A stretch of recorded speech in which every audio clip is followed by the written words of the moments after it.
بسم اللہ الرحمن الرحیم. السلام علیکم ورحمۃ اللہ. Field marshal army chief general Asim Munir کو ایک عجیب و غریب صورتحال کا سامنا ہے. عجیب و غریب، کیونکہ نون لیگ اور پیپلز پارٹی کو لا کے تو ان لوگوں نے بٹھا دیا اور ان کی خاطر مینڈیٹ چوری کیا، ان کی خاطر مینڈیٹ کے اوپر ڈاکہ مارا، عمران خان کا مینڈیٹ چوری کر کے ان کو لا کے بٹھا دیا.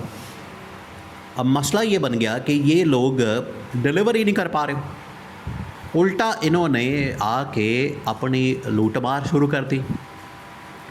الٹا ان لوگوں نے آ کے اپنا یہاں پر لوٹ مار کا بازار گرم کر دیا. الٹا ان لوگوں نے آ کے اپنی جائیدادیں بنانی شروع کر دیں اور سب کچھ کرنا شروع کر دیا. تو بجائے اس کے کہ عوام کو فائدہ ہوتا، عوام کو اس سے ریلیف ملتا، عوام کو کوئی اس سے بینیفٹ ہوتا، انہوں نے سب کچھ اپنے حق میں کرنا شروع کر دیا. اس کی وجہ سے ہوا یہ ہے. اب آپ نے اس پوری صورتحال کو سمجھنا ہے کہ کس طریقے سے جنرل عاصم اس مشکل کے اندر پھنس گئے ہیں.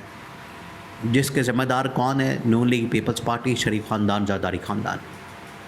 جنرل عاصم نے ان کو لا کے بٹھا دیا کہ چلیں آ کے یہ تھوڑا بہت ڈیلیور کر دیں گے، کام کریں گے. عوام کے اندر وقت کے ساتھ ساتھ لوگ بھول جائیں گے، لوگوں کی میموری بالکل شارٹ ہوتی ہے، کم ہوتی ہے، وہ بھول جائیں گے کہ کوئی مینڈیٹ چوری ہوا تھا، مینڈیٹ کے اوپر ڈاکہ مارا گیا تھا. انہیں اگر ریلیف مل جائے گا، ان کے لیے کوئی ایسا کام ہو جائے گا تو لوگ بھول جائیں گے. یہ تھا خیال. اس پوری واردات کو، الیکشن چوری کرنا، مینڈیٹ چوری کرنا اور نون لیگ اور پیپلز پارٹی کو لا کے بٹھا دینا، اس واردات کے پیچھے جو اصل مقصد تھا وہ یہ تھا کہ ان کو لا کے بٹھا دیں گے. 1 سال لگے گا، 2 سال لگیں گے، لوگ آٹومیٹکلی بھول جائیں گے. لیکن لوگ ابھی تک نہیں بھولے. لوگ الٹا بھولنے کے بجائے ان کے اندر غصہ، ان کے اندر اس وقت کیفیت بدل چکی ہے. لوگ مہنگائی سے تنگ ہیں، بے روزگاری سے تنگ ہیں، ان کو پتہ ہے. اب لوگوں کی جو رائے ہے وہ بڑی دلچسپ ہے.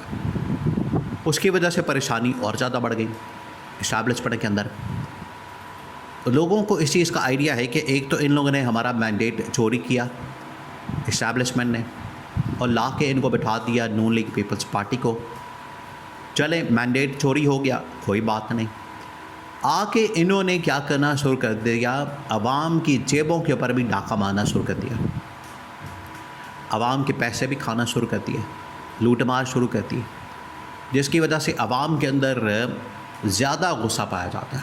تو یہ اسٹیبلشمنٹ کے لیے بڑی فکر کی بات ہے، پریشانی کی بات ہے کہ بجائے اس کے یہ لوگ عوام کے حق میں فیصلہ کرتے ہیں، عوام کو ڈیلیور کرتے ہیں، عوام کے لیے کوئی کام کرتے، الٹا انہوں نے ہمارا امیج بھی تباہ کر دیا، برباد کر دیا، اور اپنا بھی جو انہوں نے بچی کچی ساکھ تھی، اپنا بھی جو ان کا حال تھا وہ تباہ و برباد کر دیا.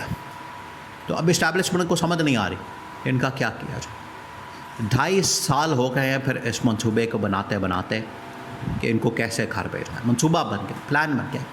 اب آپ نے پلان کو سمجھنا ہے. آپ ذرا امیجن کریں جو ان کے ساتھ ہونے جا رہی ہے.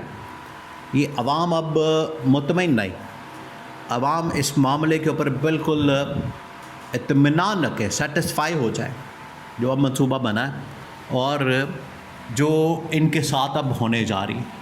منصوبہ کیا ہے آپ نے اس کو سمجھنا ہے. منصوبہ یہ بنا ہے کہ سب سے پہلے تو 26ویں ترمیم کی گئی، 27ویں ترمیم کی گئی. اس کے اندر اسٹیبلشمنٹ نے تمام کے تمام ادارے اپنے کنٹرول میں کر لیا. انہیں سمجھ نہیں آ رہی تھی کیونکہ ان کے اقتدار کے اوپر ہاتھ نہیں پڑا تھا، ان کی پاور کے اوپر، حکومت کے اوپر ہاتھ نہیں پڑا تھا، ان کی پارٹیوں کے اوپر ہاتھ نہیں پڑا تھا. وہ یہ سمجھ رہے تھے کہ 26ویں ترمیم کر لیں، 27ویں کر لیں، ہمیں کوئی فکر نہیں. لیکن وہ اصل میں راستہ ہموار کیا جا رہا تھا 28ویں ترمیم کے لیے. اور اداروں کے اوپر کنٹرول کرنے کے بعد الٹیمیٹ جو ٹارگٹ تھا وہ گورنمنٹ تھی، حکومت تھی. ایمان صدر تھا، آصف علی زرداری تھا، شہباز شریف تھا. یہ الٹیمیٹ ٹارگٹ تھا اسٹیبلشمنٹ کے. اسٹیبلشمنٹ نے اب فیصلہ کیا کہ 26ویں ترمیم بھی ہوگی، 27ویں ترمیم بھی ہو گئی، ادارے ہمارے کنٹرول میں آ گئے، سب کچھ ہمارے کنٹرول میں ہے۔ اب ہم نے وہ حملہ کرنا ہے، وہ وار کرنا ہے، وہ ہم نے تیر چلانا ہے، وہ ہم نے یہاں پر کام کرنا ہے، جس کے لیے ہم نے 26ویں 27ویں ترمیم کی، اور اب 28ویں ترمیم کے اندر موجودہ حکومت نون لیگ پیپلز پارٹی، دونوں جماعتیں اور شریف خاندان زرداری خاندان، ان کو گھر بھیجنا ہے، ان کی رخصتی کرنی ہے، ان کی چھٹی کروانی ہے، اور یہ 28ویں ترمیم کے اندر پورا پلان موجود ہے۔ 28ویں ترمیم کے اندر ہم نے ہر حال میں وہ تبدیلیاں بنیادی ٹاپ لیول کے اوپر ادارے ہاتھ میں، عدلیہ، میڈیا، پولیس، نیب، FIA، تمام کے تمام ادارے، اینٹی کرپشن، تمام کے تمام ادارے اس وقت اسٹیبلشمنٹ کے کنٹرول میں ہیں۔ اب صرف بچے ہیں گورنمنٹ کے اوپر بیٹھے ہوئے دو لوگ، ایک آصف زرداری اور ایک شہباز شریف، ان کو بھی اب گھر بھیجنا ہے، اور اس کے بعد ملک میں الیکشن کا اعلان کرنا ہے، عام انتخابات کا اعلان کرنا ہے، اور اس کے لیے جو بہت ہی زبردست ایک ڈیولپمنٹ ہوئی کہ عمران خان کو اس معاملے میں آن بورڈ لینے کا فیصلہ کیا گیا کہ عمران خان کو بھی اس معاملے میں آن بورڈ لیا جائے، جس کی وجہ سے عمران خان کے پاس سابق آرمی چیف کو بھیجا گیا، اور عمران خان کے پاس ڈائریکٹ اور انڈائریکٹ لوگوں کو بھیجا جا رہا ہے، رابطے کیے جا رہے ہیں، عمران خان کو کنوے کیا جا رہا ہے کہ یہ اب پلان بن چکا ہے، الیکشن آنے والا ہے، الیکشن کال ہونے والا ہے، آپ اس کے بعد اپنے لوگ میدان میں اتاریں،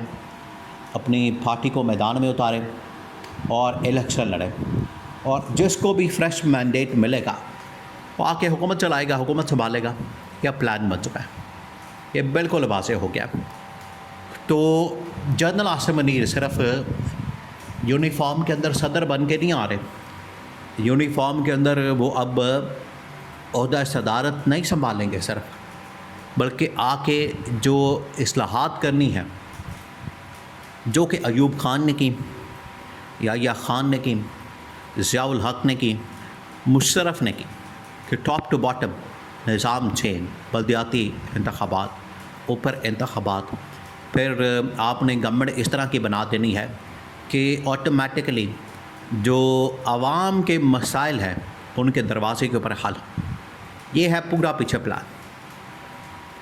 اور اتنی دیر تک گورنمنٹ کے اوپر، الیکشن کے اوپر اور آنے والے سیٹ اپ کے اوپر لوگ اعتماد نہیں کریں گے جتنی دیر تک عمران خان اس میں شامل نہیں ہوگا۔ یہ ہے بنیادی مسئلہ۔ تو عمران خان کو آن بورڈ لے لیا گیا، اور اب یہ پورا منصوبہ تیار کر لیا گیا ہے۔